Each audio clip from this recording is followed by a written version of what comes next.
Welcome into another daily Buckeye Blitz for Sunday, July 24th, 2022. Sunday fun day. Hope you're having a good one. I slept in a little bit today, so we're rolling it out a little bit later, but hope you still have time to watch this and let me know what you think. So today, our topic is Bijan versus TreVeyon. Who you got? Who has the better 2022 season overall? Not team, but this is an individual award. This is not the Heisman. We all know the Heisman is not really the better player award. So this is stats, rushing yards, average, touchdowns, receiving. What do they bring to the table? And we'll dig into that real quick.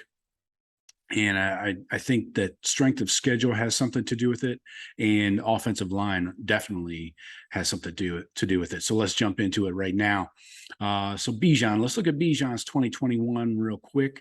Let's keep in mind that he did not play in a bowl game, so they only played a regular 12-game season. He did have 1,127 yards, 11 touchdowns, 295 through the air, and 4 touchdowns. Now, this average 5.8 yards per carry,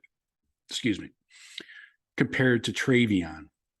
TreVeyon did have an extra game, but he only rushed for 83 yards in that Utah game. We know that was a high-flying, fireworks show from JSN and CJ. So, let's look at TreVeyon's stats real quick. 1248 on the ground, so more rushing yards. 6.8 yards per carry.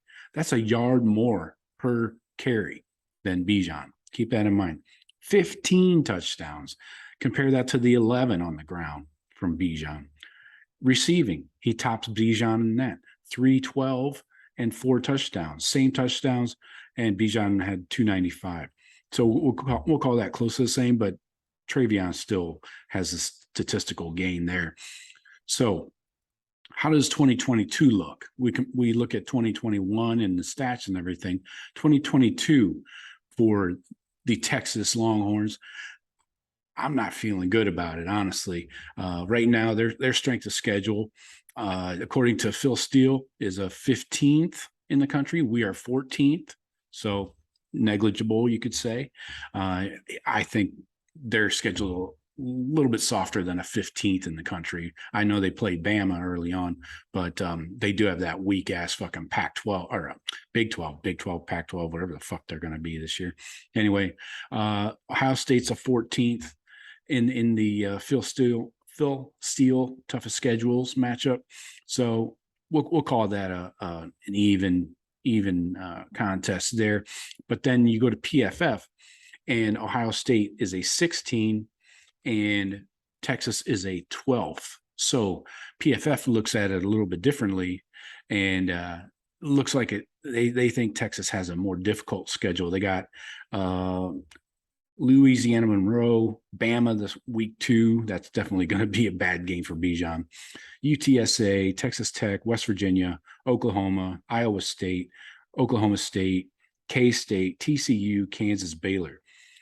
That doesn't sound like a 12th ranked schedule, 12th toughest schedule in the country, but that's what these rankings say. But what I really want to focus on, and what I think the big difference is, offensive line. 2022's offensive line for Texas does not look good. This is one of their biggest weaknesses. They lost 2 starters from last year, and they weren't that great last year. So they could have 2 freshmen starting on that O-line. So not sure that bodes well for them. Ohio State's O-line, according to Phil Steele's rankings, he has them the number 3 unit in the country, the O-line, and he has Texas at number 19. This is where the huge difference is, in my opinion. Ohio State 3 versus Texas 19. Losing those starters for Texas was not good. I know we lost starters too, but we got able bodies, and we know who's filling those holes. So I think this is where the big difference is, and I think TreVeyon goes big. And I do have a Heisman ticket for him at a plus 3,300. So I call it my Buckeye hedge.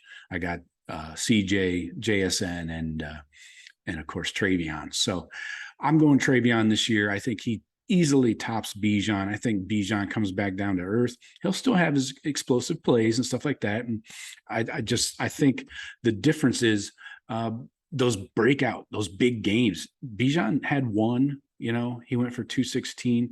TreVeyon had one, he went for 277, but then he had a $150 in there, 102, and he gets it in the end zone. I think with another year of experience, you got to remember he was 2 years from his last high school football game, 2 years removed last season. He kind of hit that freshman wall, in the middle of the year and got his knee dinged up a little bit. So I think all that contributed to a mediocre 1,200 game season. So look for TreVeyon to be the best back in the country. And Buckeye fans, please, on social media, do not give those PFF social media clowns their clicks and their replies. They're just trolling when they say Deuce Vaughn is the best running back in the country. Come on, man, get the fuck out of here. So I'm going TreVeyon in the question. Who do you have? Bijan versus TreVeyon? TreVeyon all day. I appreciate you folks. That was your 5-minute daily podcast. Hope you enjoy it. Like the video, subscribe, hit the BuckeyeCast.com as always, and we'll talk to you again tomorrow. See ya.